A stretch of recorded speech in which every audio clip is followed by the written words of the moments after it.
With my 3 children, I noticed that only 20% of my behavior leads to 80% of the behavior I want to see from them. And that behavior, from my side, is presence. I have to be fully present, read them a book, play with them, look them in the eyes when talking to them, and that's leading to the behavior I want to see from them, leading to them being more productive and listening better and just being better children. And the other 80% of my behavior, I call it the candy behavior, which is, hey, I do this, then you do that, and sometimes it's literal candy, or anything other kind of more short-term gratification oriented or less present. And that leads to maybe 20% of the behavior I want to see from them. Short-term more, but definitely long-term not. So this principle, the 80-20 rule, is called the Pareto principle, and we don't only see it in parenting, we see it, for example, in business as well. And we see it in nature, we see it everywhere, but in business definitely as well. And speaking of candy, in candy business, we see that, for example, in the bloated product ranges that most family-owned companies have.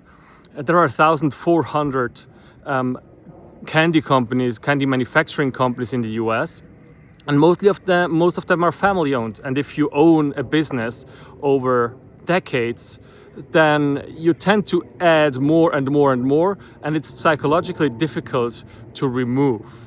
Even though that probably there are 20% of your best sellers, best products that drive at least 80% of your profit. Maybe not 80% of your revenue, but mostly 80% of your profit.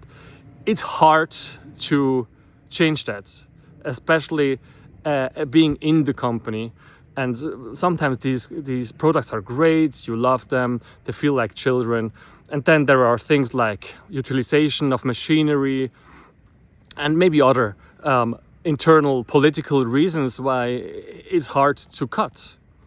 And that makes sense, but always keep in mind, probably there are the 20% that are making the 80% of the success.